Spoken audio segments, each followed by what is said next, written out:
Hello guys! Bumili ako, nag-try ako kumain na nag-song ko yung So kumakain kami ng ulam. Itong song gawin business. Pero gusto ko gawin siya kakaiba sa kanila. Kasi ang dami nila talaga every kanto namin may sisigan. Gusto ko gawin kakaiba para ako yung napansin kasi matagal na sila. Ako bago pa lang sa ano. So yun, nag-try ako, try and error.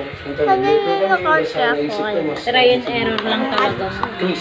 Crispy siya. Then gumawa ko ng sarili kong sauce. Usually kasi dito sa lugar namin, mayonnaise ang nilalagay, plain lang siya. So gumawa ko ng sisig sauce. Plain yung bagnet, as in bagnet lang siya nagagay ng sibuyas. Ang ginawa ko yung sauce na nandun lahat. Kasi, pumatok naman siya sa mga tao. yung mama ko guys.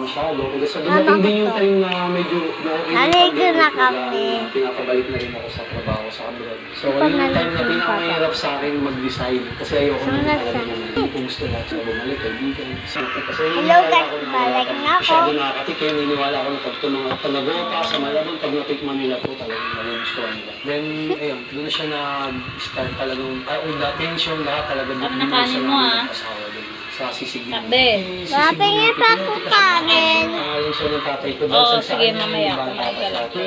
Mga bata kasi kami, dekada sila nagtinda ng mga karinderya. Talagang yung binuhay namin ng mga bata. Kilala siya sa lugar namin as Lutik kung kain na namin. Pero isip ko, bakit hindi ko pangalan sa tatay ko since siya kilala na siya sa lugar namin. So, tiwala na yung mga tao sa luto ng minutik, luto ng nanay ko. Kaya doon siya nag-start na naisip ko na lang dagdagan na lang ng sisig. Wala na, dalawa lang. Sisig minutik. Isang Hello, gusto guys. nila nitong timpladong mayo, pero parte na rin kasi ito ng innovation. Ito yung mga timplang patok sa Manila, Ay, hindi ganun nyo na rin sa ginagamit panlasa nila ng eh, ibang doon. mga taga-Luzon. Sisig. Pero paano nga ang preparation sa ganitong klaseng sisigang? Paano ito niluluto at bakit ito binabalik-balikan? Umaga dumadating kami sa tindahan.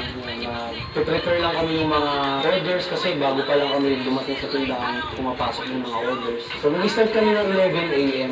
Ginagawa namin lahat ng orders before 11 a.m. Para kami 11 a.m. i-deliver na namin. May mga order ng mga bagnet o gusto sisig, pero meron din naman kami bilao. Pwedeng sisig lang, pwedeng bagnet lang, pwede rin mix. Magkasama siya sa isang bilao. Tapos pinapadala namin siya ng hiwalay na yung sauce para mas fresh pa pagka nilagay nila bago kainin. Meron din naman kami mga nasa style ng regular size, may barkada size, para lang sa mga tao yung mga konti lang kakain. Nadala sa amin yun yung mga bilao, pinangre-regalo sa birthday, pinangdadagdag sa handa. Yung bagnet pala namin, habang pinito siya, sinisira namin yung tabak para pumasok yung mantika sa loob. So, pagka kasi ganun yung ginagawa namin, medyo nagiging malachitsa rin yung tabak.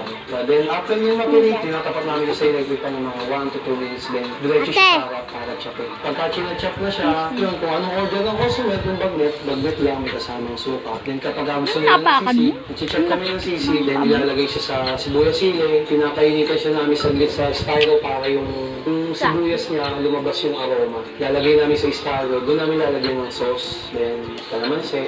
Minsan, madalas na ako na din yung nagdi-deliver dahil sa dami ng deliver. Meron kaming rider na tumapasok sa amin. Sa gabi, dalawa sila. Pero sa dagsaan ng tao, talagang di na namin kahit tinutulungan ko rin